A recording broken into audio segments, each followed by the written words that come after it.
नमस्कार और स्वागत है। आज बात करते हैं पब्लिक प्राइवेट पार्टनरशिप्स यानी पीपीपीज की। ये एक ऐसा कोलैबोरेटिव मॉडल है जो जितना जरूरी है उतना ही कह सकते हैं जटिल भी है। तो चलिए आज इसी दुनिया को थोड़ा करीब से समझते हैं। अच्छा, कभी सोचा है हमारे आसपास ये जो नए नए एयरपोर्ट्स बन रहे हैं, शानदार हाईवेज, बड़े बड़े पावर प्लांट्स, ये सब आखिर बनाता कौन है?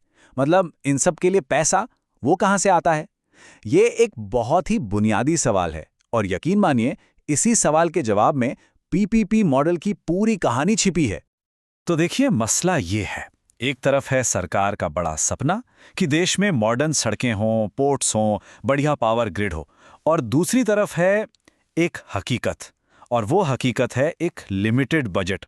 सरकार के पास फंड्स और रिसोर्सेज सीमित हैं, तो जाहिर है सरकार अकेले सब कुछ तो नहीं कर सकती, और बस यहीं से एक नए रास्ते की तलाश शुरू होती है। और इसी को कहते हैं सरकार का फंडिंग गैप। मतलब जो सपने हैं और जो जेब में पैसा है उसके बीच का फासला। और इसी फासले को भरने के लिए या कहिए पाटने के लिए पब्लिक प्राइवेट पार्टनरशिप जैसे मॉडल्स की जरूरत पड़ती है। तो आखिर ये पब्लिक प्राइवेट पार्टनरशिप है क्या चीज? देखिए, बहुत सीधे शब्दों में कहें तो ये सरकार यानी पब्लिक सेक्टर और किसी प्राइवेट कंपनी के बीच एक तरह की डील है, एक सहकारी व्यवस्था। दोनों साथ आते हैं किसी पब्लिक प्रोजेक्ट या सर्विस को पूरा करने के लिए। मकसद क्या है?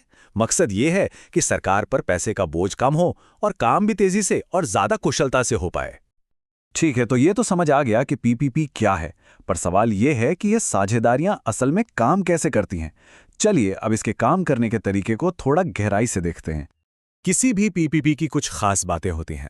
पहली बात तो ये कि ये कोई छोटी मोटी डील नहीं है, ये एक लंबा कॉन्ट्रैक्ट होता है सरकार और प्राइवेट कंपनी के बीच, जो आमतौर पर 15 से 30 साल तक चलता है। और सबसे जरूरी बात, रिस्क शेयरिंग।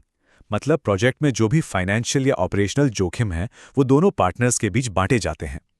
और पैसा, प्राइवेट कंपनी को जो पेमेंट मिलती है वो उसके काम की क्वालिटी से जुड़ी होती है। मतलब काम अच्छा तो पेमेंट अच्छी। लेकिन एक बात और, सारी पार्टनरशिप एक जैसी नहीं होती। ऐसा नहीं है कि कोई एक ही फिक्स फॉर्मूला हो। प्रोजेक्ट की जरूरत के हिसाब से इसके कई अलग अलग मॉडल होते हैं। तो चलिए सबसे आम मॉडल्स पर एक नजर डालते हैं। में से तो कई मॉडल हैं, पर 4 सबसे ज्यादा पॉपुलर हैं।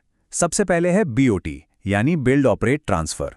इसमें प्राइवेट फर्म प्रोजेक्ट बनाती है, उसे ऑपरेट करती है और फिर एक तय समय के बाद सरकार को ट्रांसफर कर देती है।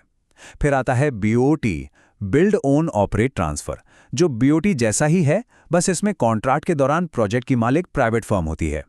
तीसरा है बीओ बिल्ड ओन ऑपरेट, जिसमें प्रोजेक्ट हमेशा के लिए प्राइवेट फर्म के पास ही रहता है। और आखिर में है डीबीएफओ, मतलब डिजाइन बिल्ड फाइनेंस ऑपरेट।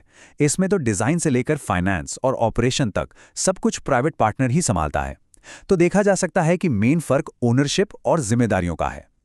सुनने में तो ये सब काफी बढ़िया लग रहा है ना, पर जैसा कहते हैं हर सिक्के के दो पहलू होते हैं। तो चलिए बात करते हैं पीपीपी मॉडल के फायदों और इसके सामने आने वाले नुकसान या कहिए चुनौतियों की। तो ये जो मॉडल है ना, ये वाकई एक दो-धारी तलवार जैसा है। एक तरफ तो इसके फायदे हैं, जैसे सरकार का पैसों का बोझ कम हो जाता है, प्राइवेट सेक्टर की टेक्निकल एक्सपर्टाइज मिलती है जिससे काम बेहतर होता है, और इंफ्रास्ट्रक्चर का विकास भी तेजी से होता है। लेकिन दूसरी तरफ इसकी चुनौतियां भी कम नहीं है। इसके कॉन्ट्रैक्ट्स बहुत ज्यादा कॉम्प्लेक्स होते हैं, अप्रूवल में लंबा वक्त लगता है, कई बार प्रोजेक्ट्स में देरी होती है और लागत बढ़ जाती है। और हाँ, भ्रष्टाचार और जवाबदेही की कमी जैसी गंभीर समस्याएं भी इससे जुड़ी हैं। तो ये तो हुई थ्योरी की बात। चलिए अब जरा जमीन पर उतरते हैं और देखते हैं कि हमारे देश भारत में पीपीपी का क्या लैंडस्केप है, भारत की कहानी क्या है। हम शायद ध्यान नहीं देते, पर हमारी रोजमर्रा की जिंदगी में पीपीपी हर जगह है।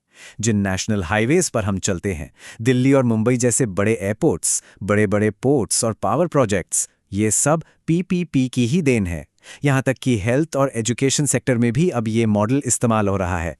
मतलब साफ है, पीपीपी भारत के विकास का एक बहुत बड़ा हिस्सा बन चुका है। लेकिन भारत सरकार उन चुनौतियों से पूरी तरह वाकिफ है जिनकी हमने अभी बात की, प्रोजेक्ट्स में देरी हो या फिर प्राइवेट इन्वेस्टर्स के भरोसे की कमी। इन सब को दूर करने के लिए भारत लगातार अपने पीपीपी मॉडल्स में नए नए बदलाव, इनोवेशंस कर रहा है।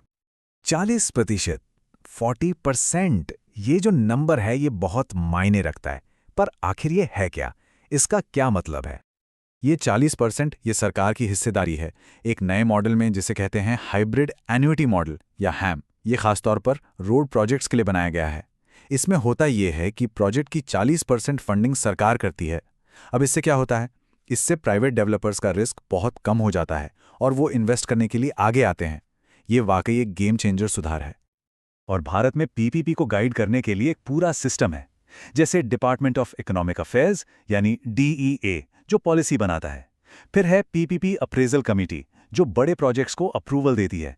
और तो और वायबिलिटी गैप फंडिंग यानी VGF जैसी स्कीम्स भी हैं जिनके जरिए सरकार उन प्रोजेक्ट्स में भी मदद करती है जो शायद प्राइवेट कंपनियों को उतने फायदेमंद ना लगें। तो इसमें कोई शक नहीं कि तमाम चुनौतियों के बावजूद पीपीपी मॉडल भारत के ढांचागत विकास का एक प्रमुख स्तंभ बन चुका है। ये बात बिल्कुल सच है। ये आज इंडिया की ग्रोथ स्टोरी का एक बेहद जरूरी हिस्सा है। तो आखिर में एक बहुत बड़ा सवाल हमारे सामने आकर खड़ा होता है, वो ये कि हम ये कैसे सुनिश्चित करें कि सरकार और प्राइवेट कंपनियों की ये शक्तिशाली पार्टनरशिप सिर्फ कुछ लोगों के लिए मुनाफे का सौदा बनकर ना रह जाए। इसे ऐसा कैसे बनाया जाए कि ये देश के हर नागरिक के लिए एक बेहतर भविष्य बनाए। ये एक ऐसा सवाल है जिस पर हम सबको सोचने की जरूरत है।